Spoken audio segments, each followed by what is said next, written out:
Rhinitis medicamentosa. So let me tell you about the structure of the nose first. So the structure which is seen in the center is called as a septum, which divides the nasal cavity into two halves, and the structure which you see on the sides are called as a turbinates. It controls the entry of air and it has got so many other functions. So it has got a special property. It can become smaller or it can expand and become bigger in size. So increase or decrease in size. But it doesn't happen at the same time in both nasal cavity. When this side it becomes smaller in size, the other side it becomes bigger in size, and it alternates every 4 to 8 hours or every 6 to 12 hours like that.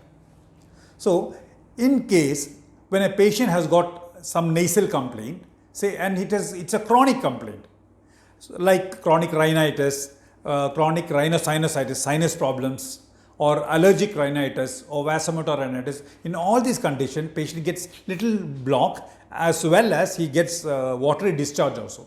So whenever he meets a ENT doctor, he would have been advised to take nasal drops, and that too thrice daily, only for 3 or 5 days. So and when he starts using the drop, his nasal block gets relieved within seconds, say within 10 seconds or so, and he is very happy with that. And he has been specially told not to use more than 5 days. But next time whenever he gets a problem, nasal block and the watery discharge, which is chronic for him, instead of meeting the doctor again, sometimes they misuse. They go to the pharmacy directly and they buy the nasal drops and they start using it. And as and when they get good relief, they keep on using it, and they use it for more than 10 days and sometimes months together. So what happens is, this structure, the inside of the structure get damaged and it becomes permanently enlarged equally on both sides. The property of becoming smaller and bigger is lost. So nose, he has been using the nasal drops to relieve the nasal obstruction, but instead what happens is it results in nasal obstruction, which becomes permanent. So this condition was created by the patient because of use of medication and resulting in nasal problem. So rhinitis medicamentosa.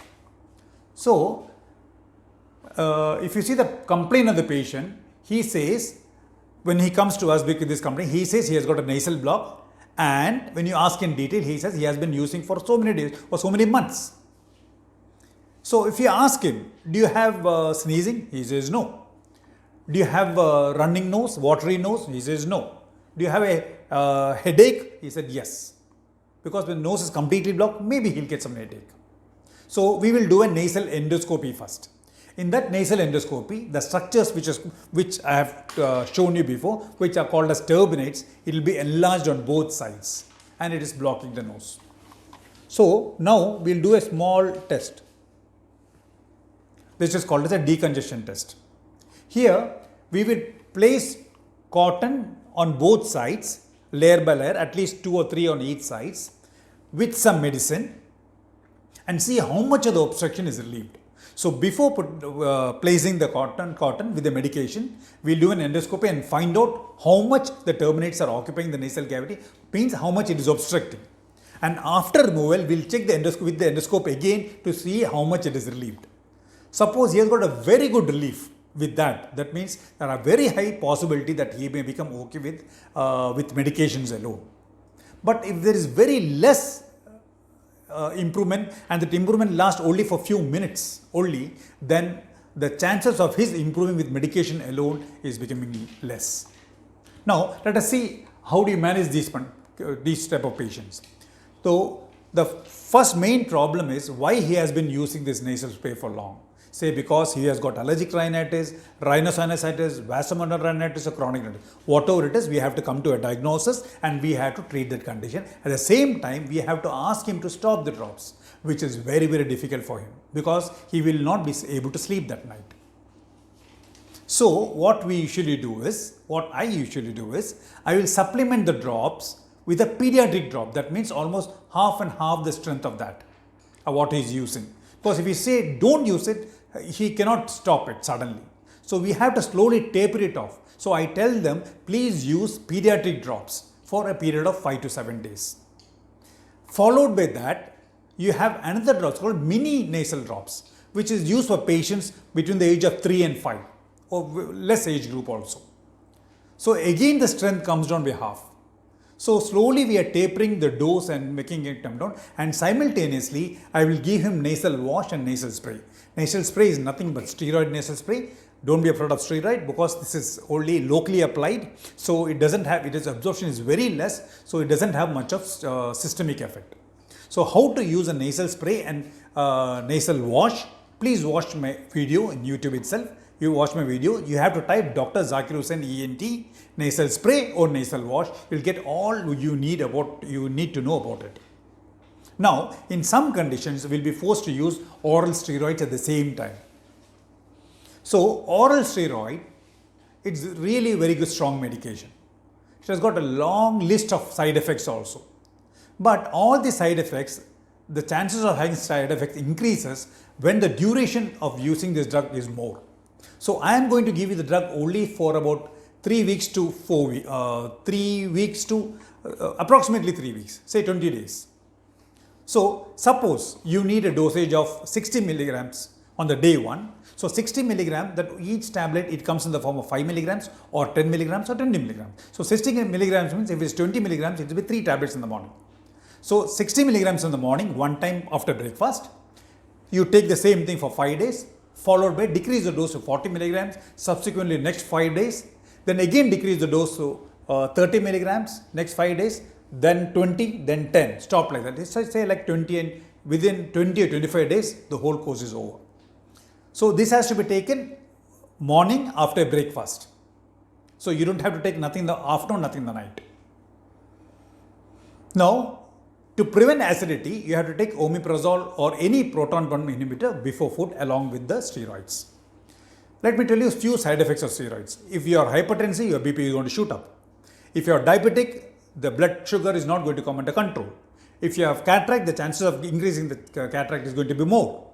If you have glaucoma, the condition where the pressure inside the eye is more, it is going to increase. And bones are going to become weak. And there may be spontaneous fracture. The peptic ulcer increases, a long list of side effects. But all this chances increases when you use for more than more days for months together sometimes. So that doesn't mean when you use for 20 days, this doesn't come. But chances are less, that's what I have seen. Now, this is the medical management. And along with that, there are other management, simple things at home, like the head and elevation of the bed, approximately 30 to 45 degrees, mild nasal exercises every day, which will be taught to you, and you have to avoid allergens, which if you know about it, better to wear a mask. And one thing I would like to tell you, and all the medications, I have told you, all these medications, steroid, I have said, if suppose you need 60 milligrams, I didn't tell you the dosage. So dosage, which all medication, how much to use, all that your family doctor, ENT doctor will tell you. So seeing this video, please don't go to the pharmacy over the counter and trying all this. The doctor will tell you which is best for you. I'm just giving a brief history how this works, how it has to be managed properly, that's all.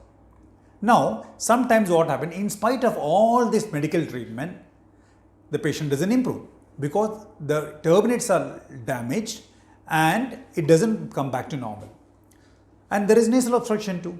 The patient is not able to take medications, maybe the compliance is less. So, there is no other option but in these cases to go ahead for surgery. So, what you do, what is the aim of the surgery is the turbinate has to be made smaller in size. So, to do a turbinoplasty by any one of these techniques, these are the common, I can give you at least some 12 or 15 names of different types of surgeries for turbinate. But I have shown you only 3, the common ones which is used. Laser also can be used. So this radiofrequency, let it be coblation or debrider, what it does is, suppose this is the inferior turbinate and this is a covering of the inferior turbinate. Any of this structure, it goes submucosally, means below the covering, it goes inside, and it debrides or removes all the tissues, excessive tissues, so that the whole turbinate becomes smaller in size after some time. And this procedure takes less than half an hour in the OT, but altogether it takes more than 1.5 hours, but for the surgeon as such it takes half an hour. And we keep a nasal pack for the day, and the subsequent day morning the pack can be removed, and a waiting period of 1 or 2 hours the patient can go home. So totally it's 2 days, maximum 2 days maximum. we can make it 1 day also, but maximum 2 days.